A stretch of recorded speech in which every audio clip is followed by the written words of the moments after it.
ਵਾਹਿਗੁਰੂ ਜੀ ਕਾ ਖਾਲਸਾ, ਵਾਹਿਗੁਰੂ ਜੀ ਕੀ ਫਤਿਹ। ਖੋਜ ਗੁਰਬਾਣੀ ਵਿੱਚ ਆਪ ਸਭ ਦਾ ਸਵਾਗਤ ਹੈ ਜੀ। ਸਭ ਨੂੰ ਜੀ ਆਇਆਂ ਜੀ। ਆਓ ਅਸੀਂ ਸਾਰੇ ਮਿਲ ਕੇ ਸ਼ਬਦ ਦਾ ਉਚਾਰਨ ਤੇ ਉਸ ਤੋਂ ਉਪਰੰਤ ਉਸ ਦੇ ਅਰਥ ਕਰਾਂਗੇ। ਮਾਝ ਮਹੱਲਾ ਪੰਜਵਾਂ।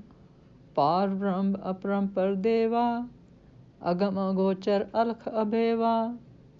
ਦੀਨ ਦਿਆਲ ਗੋਪਾਲ ਗੋਬਿੰਦਾ, ਹਰ ਧਿਆਵੇ ਗੁਰਮੁਖ ਗਾਤੀ ਜੀਓ। ਗੁਰਮੁਖ ਮਧੂਸੂਦਨ ਨਿਸਤਾਰੇ, ਗੁਰਮੁਖ ਸੰਗੀ ਕ੍ਰਿਸ਼ਨ ਮੁਰਾਰੇ।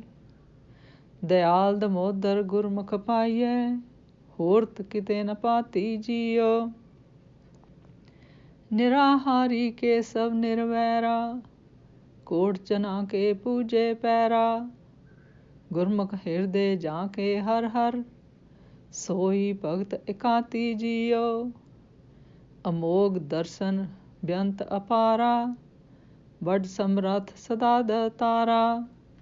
ਗੁਰਮੁਖ ਨਾਂ ਜਪੀਏ ਤਿਤ ਤਰੀਐ, ਗਤ ਨਾਨਕ ਵਿਰਲੀ ਜਾਤੀ ਜੀਓ। ਅਮੋਗ ਦਰਸ਼ਨ ਬੇਅੰਤ ਅਪਾਰਾ, ਵੱਡ ਸਮਰੱਥ ਸਦਾ ਦਾਤਾਰਾ।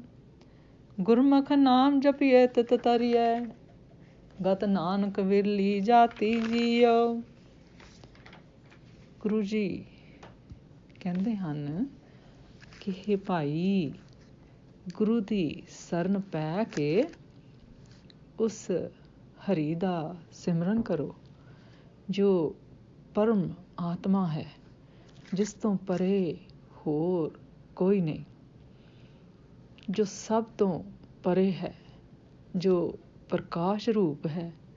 ਭਾਵ ਪਰਮਾਤਮਾ ਇੱਕ ਅਪਰ ਅਪਾਰ ਸਤਾ ਹੈ ਅਤੇ ਉਹ ਅਗਮ ਅਗੋਚਰ ਅਲਖ ਅਤੇ ਅਭੇਵ ਹੈ, ਜੋ ਅਪਹੁੰਚ ਹੈ, ਜਿਸ ਤੱਕ ਗਿਆਨ ਇੰਦਰੀਆਂ ਦੀ ਪਹੁੰਚ ਨਹੀਂ ਹੋ ਸਕਦੀ, ਜਿਸ ਦਾ ਸਰੂਪ ਬਿਆਨ ਨਹੀਂ ਕੀਤਾ ਜਾ ਸਕਦਾ, ਜਿਸ ਦਾ ਭੇਦ ਨਹੀਂ ਪਾਇਆ ਜਾ ਸਕਦਾ ਅਤੇ ਜੋ ਦੀਨਾਂ ਉੱਤੇ ਦਇਆ ਕਰਨ ਵਾਲਾ ਹੈ, ਜੋ ਸ੍ਰਿਸ਼ਟੀ ਦੀ ਪਾਲਣਾ ਕਰਨ ਵਾਲਾ ਹੈ, ਜੋ ਸ੍ਰਿਸ਼ਟੀ ਦੇ ਜੀਵਾਂ ਦੇ ਦਿਲ ਦੀ ਜਾਣਨ ਵਾਲਾ ਹੈ ਅਤੇ ਜੋ ਉੱਚੀ ਆਤਮਕ ਅਵਸਥਾ ਦੇਣ ਵਾਲਾ ਹੈ।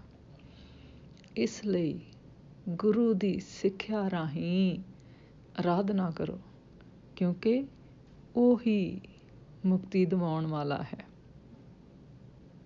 ਫਿਰ ਗੁਰੂ ਜੀ ਕਹਿੰਦੇ ਹਨ ਕਿ ਗੁਰੂ ਦੀ ਸ਼ਰਨ ਪਿਆ ਮਧੂ ਦੈਤ ਨੂੰ ਮਾਰਨ ਵਾਲਾ ਵਿਕਾਰ ਦੈਂਤਾਂ ਤੋਂ ਬਚਾ ਲੈਂਦਾ ਹੈ। ਭਾਵ ਪਰਮਾਤਮਾ ਗੁਰੂ ਦੀ ਸਿੱਖਿਆ ਦੁਆਰਾ ਪਾਰ ਉਤਾਰਾ ਕਰ ਦਿੰਦਾ ਹੈ। ਗੁਰੂ ਦੀ ਸ਼ਰਨ ਪਿਆ ਮੁਰਦੈਤ ਦਾ ਮਾਰਨ ਵਾਲਾ ਪਰਮਾਤਮਾ ਸਦਾ ਲਈ ਸਾਥੀ ਬਣ ਜਾਂਦਾ ਹੈ। ਗੁਰੂ ਦੀ ਸ਼ਰਨ ਪਿਆ ਹੀ ਉਹ ਪਰਮਾਤਮਾ ਮਿਲਦਾ ਹੈ ਜੋ ਦਇਆ ਦਾ ਸੋਮਾ ਹੈ ਤੇ ਜਿਸ ਨੂੰ ਦਮੋਦਰ ਆਖਿਆ ਜਾਂਦਾ ਹੈ। ਕਿਸੇ ਹੋਰ ਤਰੀਕੇ ਨਾਲ ਨਹੀਂ ਪ੍ਰਾਪਤ ਹੋ ਸਕਦਾ। ਫਿਰ ਗੁਰੂ ਜੀ ਕਹਿੰਦੇ ਹਨ ਕਿ ਉਹ ਪਰਮਾਤਮਾ ਕੇਸ਼ਵ ਸੋਹਣੇ ਕੇਸਾਂ ਵਾਲਾ, ਜੋ ਕਿਸੇ ਨਾਲ ਵੈਰ ਨਹੀਂ ਰੱਖਦਾ, ਭਾਵ ਨਿਰਵੈਰ ਹੈ, ਤੇ ਉਸ ਨੂੰ ਕਿਸੇ ਖੁਰਾਕ ਦੀ ਲੋੜ ਨਹੀਂ ਪੈਂਦੀ। ਕਰੋੜਾਂ ਹੀ ਸੇਵਕ ਜਿਸ ਦੇ ਚਰਨ ਪੂਜਦੇ ਹਨ।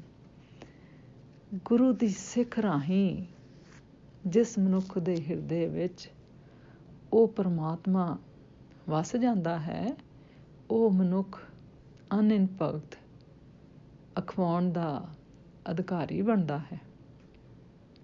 ਫਿਰ ਗੁਰੂ ਜੀ ਕਹਿੰਦੇ ਹਨ ਕਿ ਉਸ ਪਰਮਾਤਮਾ ਦਾ ਦਰਸ਼ਨ ਜ਼ਰੂਰ ਮਨ ਇੱਛਤ ਫਲ ਦਿੰਦਾ ਹੈ। ਉਸ ਦੇ ਗੁਣਾਂ ਦਾ ਅੰਤ ਨਹੀਂ ਪੈ ਸਕਦਾ ਉਸ ਦੀ ਹਸਤੀ ਦਾ ਪਾਰਲਾ ਬੰਨਾ ਨਹੀਂ ਲੱਭ ਸਕਦਾ। ਭਾਵ ਪਰਮਾਤਮਾ ਦਾ ਦਰਸ਼ਨ ਅਮੋਲ ਹੈ, ਉਹ ਬੇਅੰਤ ਅਤੇ ਅਪਾਰ ਹੈ, ਉਹ ਵੱਡੀਆਂ ਤਾਕਤਾਂ ਵਾਲਾ ਹੈ ਅਤੇ ਉਹ ਸਦਾ ਹੀ ਦਾਤਾਂ ਦਿੰਦਾ ਰਹਿੰਦਾ ਹੈ।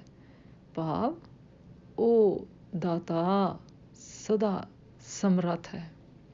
ਫਿਰ ਗੁਰੂ ਜੀ ਕਹਿੰਦੇ ਹਨ ਕਿ ਗੁਰੂ ਦੀ ਸ਼ਰਨ ਪੈ ਕੇ ਜੇ ਉਸ ਦਾ ਨਾਮ ਜਪੀਏ ਤਾਂ ਉਸ ਨਾਮ ਦੀ ਬਰਕਤ ਨਾਲ ਸੰਸਾਰ ਸਮੁੰਦਰ ਤੋਂ ਪਾਰ ਲੰਘ ਜਾਈਦਾ ਹੈ। ਪਰ ਹੇ ਨਾਨਕ, ਇਹ ਉੱਚੀ ਆਤਮਕ ਅਵਸਥਾ ਵਿਰਲਿਆਂ ਨੇ ਹੀ ਸਮਝੀ ਹੈ।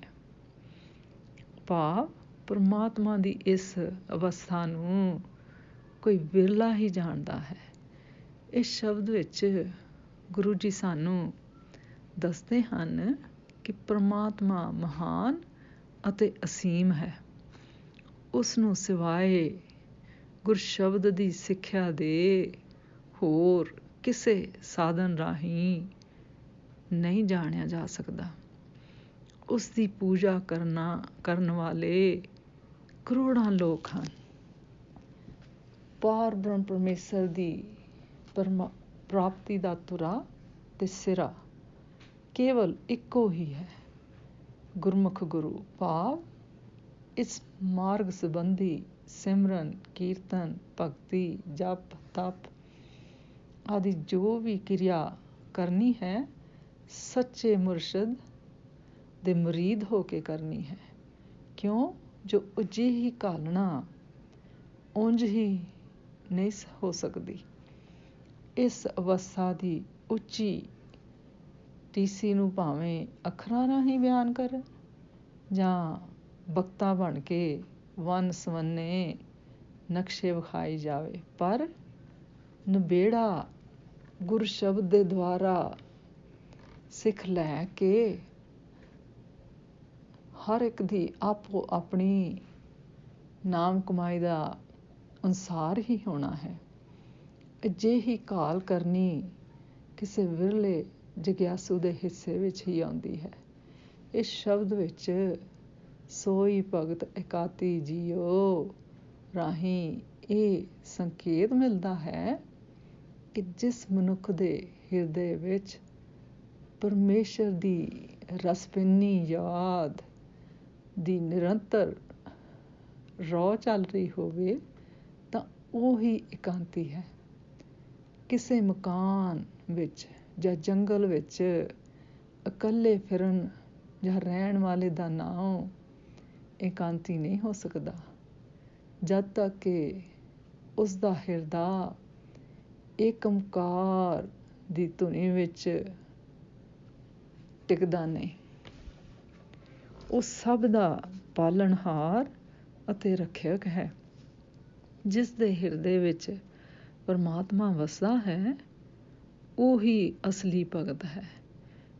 ਗੁਰਸ਼ਬਦ ਦੀ ਸਿੱਖਿਆ ਦੁਆਰਾ ਨਾਮ ਜਪਣ ਨਾਲ ਭਵਸਾਗਰ ਤੋਂ ਪਾਰ ਉਤਾਰਾ ਹੁੰਦਾ ਹੈ।